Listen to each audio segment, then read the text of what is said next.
তো guys video' আপুনি চাই আছে যিটো ফটোটো যে আছে বৰ্তমান ফটো লগোৱা যে আছে সেই ছোৱালীজনী হয় না মাইকী হয় ধৰিব পৰা নাই যি হওক বাৰু সি কৈ আছে সিহঁতে যি ৰমজান মাহত যিটো বস্তু খাই আমি 14 জনমতো খাই নাপাওঁ ভাই আমি খাই নাপাওঁ পিছৰ কথা বাট তোমালোকে ইমান এটা বছৰ এটা আহে ৰমজান মাহ তাতে তোমালোকে ভাল গুণ আহিব লাগে না বেয়া বেয়া শব্দ কৈ ইণ্টাৰনেটৰ বাহিৰত ল'ব লাগে তো গাইজ আজিকালি ভাইৰেল হ'বৰ কাৰণে যেনেকা মৰ্জি এনেকা কৈ বিচাৰে আৰু হিন্দু মানুহে যি খায় তোমালোকে সেইবিলাক খাই নোপোৱা চাগে কেতিয়াবা হয় তো সেইটো কথা এইবিলাক ইমান কৰি লাভ নাই যোনে যেনেকা থাকিব দিয়া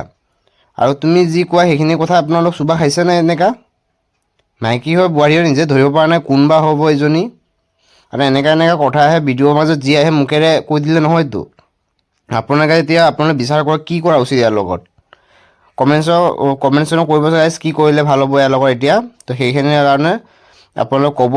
যি ক'ব সেইটোৱে হ'ব